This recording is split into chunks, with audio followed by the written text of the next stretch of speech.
guys. Welcome to the G site. And now today's hot topic is Captain America. Lame or awesome? And of course we're doing this because the new movie's coming out. So we want to know what is the appeal of the character after after 60 years. It's been 60 years, right? Or 70 70. 70 years. Yeah. 70 years. For me, for the last couple of years, ever since the Winter Soldier, the character not even. Ever since the Ultimates, I feel the character's been evolving. Okay. Already, he's been really evolving. Okay. Even before, actually, even before. I read Cap really during the Mark Grenwald days. When and back in the 80s, Cap was really a stick in the mud. He was like really a boring character for me.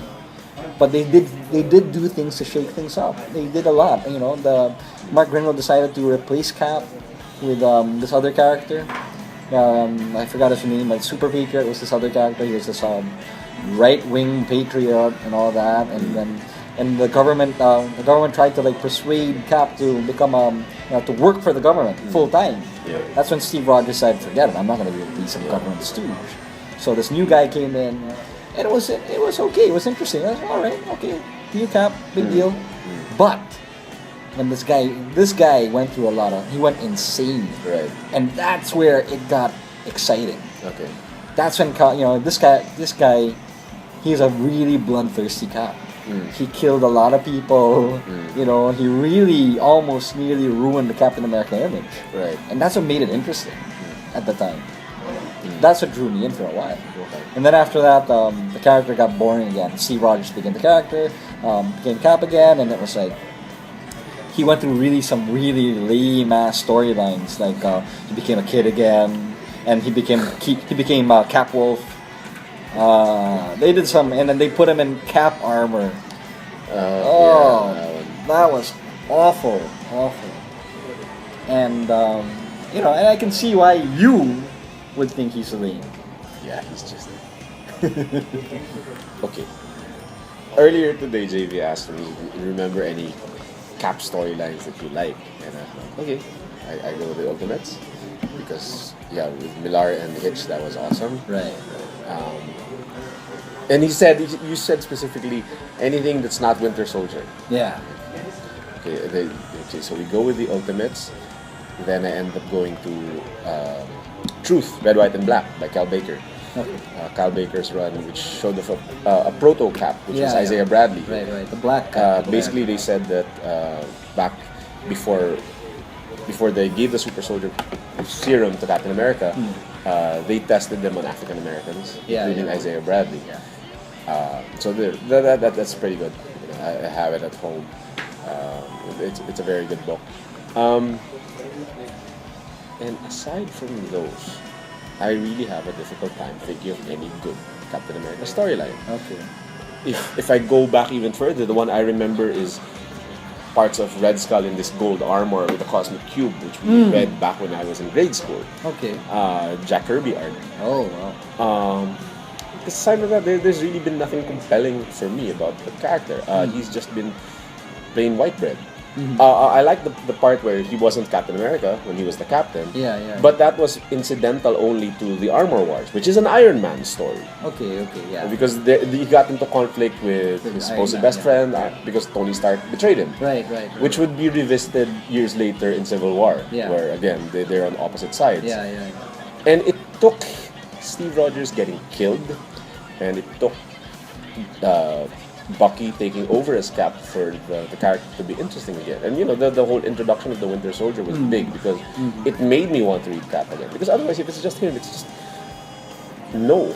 Okay. It's just plain no. I mean, it's been argued before that Superman's also boring and because he's this all dominant god and stuff. But I can name so many good Superman storylines, and I can't figure out a Cap one that's really compelling aside from the Winter Soldier stuff. And again, its focus is mostly on the return of Bucky, not on Steve Rogers. If you deal with Ultimates,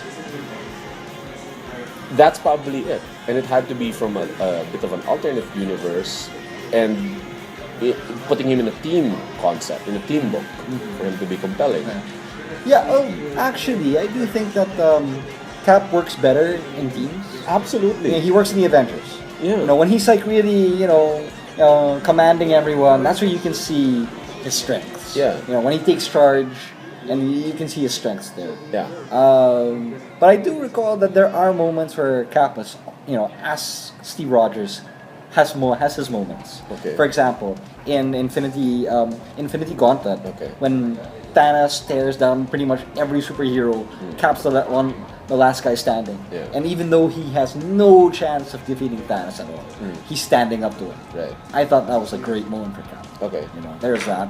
And then there's the other moment where Cap, as the captain, teams up with Thor, and Thor loses his hammer, and he needs it back.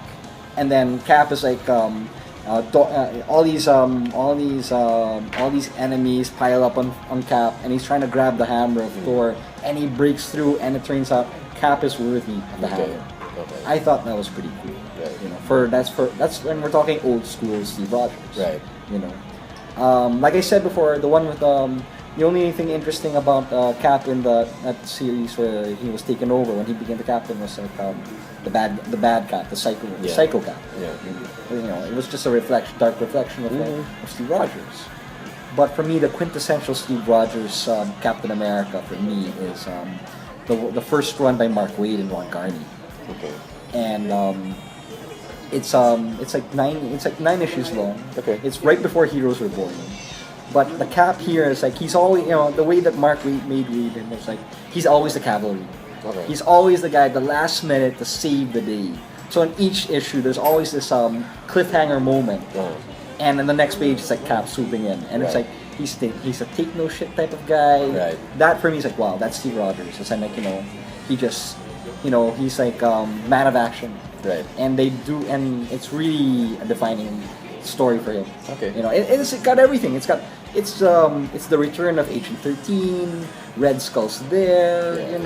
and Mark Waid does it in a way that it's just exciting. It's like Okay. really fast. I actually like it even more than Winter Soldier. Oh. It's really that good. Well, I can't judge because I haven't read that. Right. But I really, really did like the Winter Soldier run. Because they broke the rule. Yeah, the Bucky rule. The Bucky rule is that okay. In comics, there's two rules that's supposed to be unbroken. Uncle Ben stays dead. Three. Bucky stays And Gwen dead. Stacy. And Gwen Stacy. Okay, there. So, but breaking the Bucky rule, I thought it would be impossible to do. Uh-huh. But they were able to do it. Right. Bucky's part of Marvel continuity now. Yeah. It's cool. Yeah. And when he became Captain America, when he took over when Steve Rogers dead, the character became interesting. That was exciting. Because That he was really a exciting. Captain America who had a synthetic arm, Yeah. carried around a gun. Yeah. And he was part of one of the many trillion relaunches of the Avengers with the number one again with Yeah. him and Iron Man and Thor on the cover. And it was a cool suit. Yeah, it was a very cool suit. Designed by Alex Alex Ross Ross. design. Yeah. It was a cool suit. When they brought back Steve Rogers, I was one of those few people, I guess, who was like, you can leave him out for a while. Keep Bucky. Which they did. Right? Yeah, Which they keep did. Bucky because I really thought that it's more interesting. Bucky was just more interesting as Captain America. He had more issues because of Because his of return. his because he was an assassin. Yeah. An assassin. He killed a lot of people. So Right. being Captain America is his way of redemption. Yeah, because for the longest time, Cap's thing with Bucky was he was haunted by that. Yeah. I mean, one of his last memories before he got frozen was Bucky supposedly dying. And it helped define his character for all these decades. Right. So when they finally bring him back in face to face with Bucky being alive and apparently a Soviet spy, he's like, it's even a The worse. fuck? It's even a worse situation. Yeah. It's worse than him dying. exactly. Exactly. Yeah, he's basically a character that's been corrupted. Yep. Yeah. Yeah. I agree with you there. But what I did notice in that Winter Soldier, the beginning, was that they made Steve Rogers edgier. Okay. He, if you notice in the first couple of issues, he kills people. Right. They're saying they're explaining because it was Avengers disassembled, because a lot of people died. Yeah. So, he didn't take any, zero tolerance for terrorists. He really, went out of his way. Yeah. And they really took up the whole idea that he never killed anyone in World War II. Right. That's-